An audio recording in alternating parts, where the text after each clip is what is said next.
Welcome to the Put on Waivers Media Group, home of the Put on Raiders podcast and the Student Body Right podcast. This is your place for the best breakdowns and the best insight for those who fight on and bleed silver and black.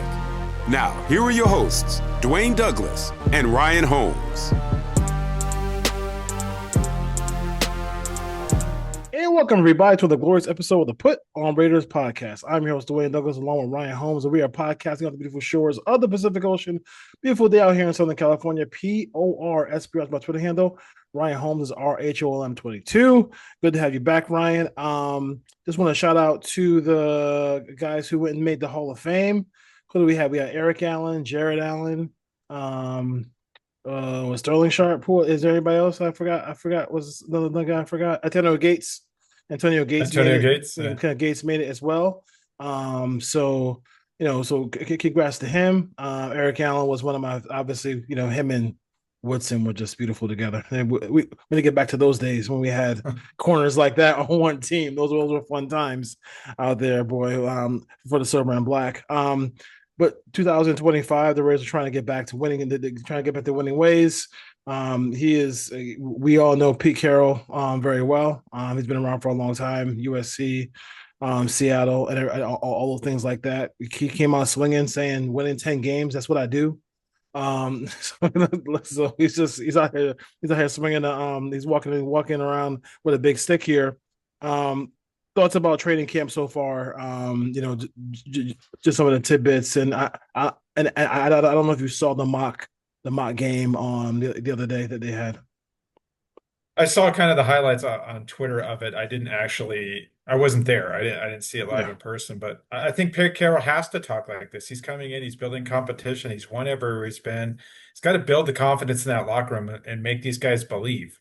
Yeah, they're 2 weeks into camp. He should be doing that. We'll see what happens once the games start. If they can take the momentum they're building in training camp and push that over into the regular season, especially week one when they go to New England on the road for a 10 o'clock game. Yep. Overall thoughts on training camp? I think that the competition is there. He's pushing some guys. Obviously, Jackson. Powers Johnson being the main one, who we all thought was going to be penciled in center. It looks like he's going to be the right guard moving forward. But Pete Carroll's going to find a way to get the best 5 offensive linemen on the field. And we might not agree with the way he's doing it. I certainly would leave Powers Johnson at center, but I understand why they're moving him to guard if they want to get Meredith on the field. And just go back to Pete Carroll's USC days when he built those teams at USC. He had size requirements for every position. Yep. Just think of the linebackers they had USC back in the day when you had Cushing and Maluga and Keith Rivers and Clay Matthews. You ran out these guys that were certain size, and Pete Carroll believes that you can't play guard in the NFL at 6'2", 300 pounds, which is what Meredith is, and he prefers bigger guards. And we've seen Dylan Parham, according to the Raiders website, and I tweeted about this, is up to 332 pounds. We'll see what it looks like when he takes the field, if that's true or not. But that would be a drastic increase. That would be 15, 20 pounds from where he played out last year. Yeah. But Pete Carroll wants to get the running game going, and you need 330-pound maulers at the guard position to do that. Yeah. So and then the first thing I want to talk about was the camp battles, and you kind of lay it out there. Should Raider fans be not like having a heart attack that possibly going into the season that Meredith is could be the center and JPJ could be a guard? I wouldn't. If they believe those are the 5 best linemen and they believe that that's the best lineup, then you have to trust the coaching staff. And Pete Carroll's one. And personally, I would leave JPJ at center because I believe he can be an all-pro this year at that position. Awesome. It may take a year or two at guard. He didn't play as well at guard last year as he did at center, in my opinion, from watching the tape. But at the same time, if it keeps Alex Kappa off the field and they want to use him as a backup, and then we'll see what happens with Dylan Parham. I'm still not sold that Dylan Parham is a slam dunk starter. But if he's up to 332 pounds and improves his run blocking, then we'll see. But the Raiders have to run the football. So if the best way to run the football is to put Meredith at center, then you do it. Yeah, I mean, I talked about it in the shows I did without you. Like, this division could have 3 teams in the top 10 defensively. And with Denver, Kansas City, and the Chargers. And if you can't run the football against those teams, then you just have no shot. If they can just sit there and just get as good as Gino is an upgrade from Aiden O'Connell. We know about Brock Bowers. They have some weapons in the passing game, but if you can't if you can't run the football and be like have some, be diverse offensively against those teams, it's going to be tough against those coordinators. Yeah, I think this is where having Gino as a veteran that's seen all kinds of different fronts and blitzes is going to help because Meredith is the one that's going to have to figure out what the schemes are going to be, which way to slide the protection, and Geno Smith can help him do that because he's never played center in the NFL. So for him to go in there, Geno's going to have to help him. Jackson Powers Johnson's not going to be standing over there calling the protections at right guard. So it's between Geno and Jordan Meredith to do that. And they have to protect in the passing game, and they're going to throw the ball a lot. As much as they want to run the football, they have dynamic weapons, and especially if Genty's going to be a big factor in the passing game, Yeah.